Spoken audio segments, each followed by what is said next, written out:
దేశవ్యాప్తంగా మెడికల్ షాపులు మూతపడనున్నాయి. ఆన్లైన్లో మందుల విక్రయాలను అలాగే నకిలీ మందుల అమ్మకాలను నిలిపివేయాలని డిమాండ్ చేస్తూ Telangana chamber of chemist and druggist బంద్కు పిలుపునిచ్చింది.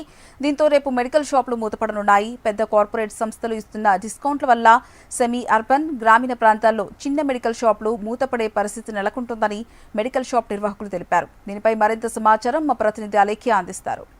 ఇప్పుడు ప్రతిదీ కూడా ఆన్లైన్లో అమ్ముతున్నారు. అందులో మెడిసిన్స్ కూడా ఉన్నాయి. అయితే ఈ మెడిసిన్స్ ఆన్లైన్లో అమ్ముతున్నందుకు మెడికల్ షాప్స్ వాళ్ళంతా కూడా రేపు ఒక్క రోజునైతే సమ్మె చేయనున్నారు. ఈ ఆన్లైన్లో మెడిసిన్స్ అమ్మకూడదు అంటూ దాన్ని వ్యతిరేకిస్తూ కూడా మెడికల్ షాప్స్ ఓనర్స్ అందరూ కూడా సమ్మె చేయనున్నారు. దేశవ్యాప్తంగా కూడా ఈ సమ్మె జరుగుతోంది. అయితే దీనివల్ల సుమారు 12 లక్షలకు పైగా ఫార్మసీస్ అయితే ఒక్క రోజు పాటు అయితే మూతపడనున్నాయి. All India organization of chemist and druggist ఢిల్లీలోని రిటైర్డ్ డిస్ట్రిబ్యూషన్ కెమిస్ట్ మద్దతుతో అయితే ఈ బంద్కు పిలుపునిచ్చారు. దీంతో ఆన్లైన్ ప్లాట్ఫామ్లో ఎవరైతే అంటే చిన్న స్థానిక మెడికల్ షాప్లకు నష్టం కలిగిస్తున్నారని, అంటే పెద్ద పెద్ద కార్పొరేట్ సంస్థలంతా కూడా కార్పొరేట్ హాస్పిటల్స్ వాళ్ళంతా కూడా ఆన్లైన్లో ఈ మెడిసిన్స్ని అమ్మడం ద్వారా ఇలా స్థానికంగా ఉన్న మెడికల్ షాప్స్కి ఎవరు రాక ఆ మెడిసిన్ ఆ విధంగా అలాగే ఉండిపోతుందంటూ కూడా దాన్ని వ్యతిరేకిస్తూ కూడా ఇలా రేపు ఒక్కరోజు మాత్రం ఈ సమ్మె చేయనున్నారు. ఆన్లైన్ ప్లాట్ఫామ్లో ఈ మెడికల్ షాప్ల వల్ల ఆ ఆన్లైన్ ప్లాట్ఫామ్ వల్ల ఇలా మెడికల్ షాప్కి నష్టం కలిగిస్తున్నారంటూ కూడా వాళ్ళు ఆవేదన వ్యక్తం చేస్తున్నారు. దీంతో అంటే కోవిడ్ టైంలో ప్రారంభమైన ఆన్లైన్ ఫార్మసీ ఇప్పటికీ సరైన నియంత్రణ లేకుండానే పనిచేస్తున్నాయంటూ కెమిస్ట్ సంఘాలు ఆరోపిస్తున్నాయి.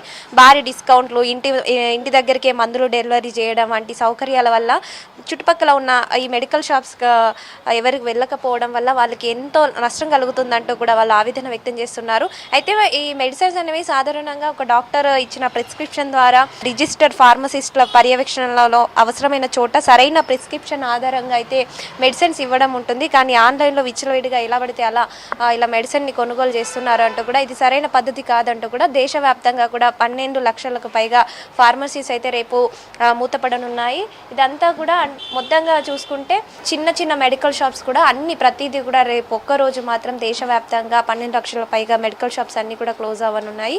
ఈ సమ్మె వాళ్ళు చేసే సమ్మె కారణంగా వాళ్ళకి ఎంతో కొంత అంటే ఎట్లాంటి నష్టం వాటిల్లకుండా గవర్నమెంట్ వారిపైన దృష్టి సారించి వారికి ఉన్న కష్టాలను తీర్చే ప్రయత్నం ఏమైనా చేస్తుందేమన్న ఉద్దేశంతో అయితే రేపు సమ్మె జరగనుంది. వీడియో జర్నలిస్ట్ సతీష్తో అలేఖ్య, HM TV, హైదరాబాద్.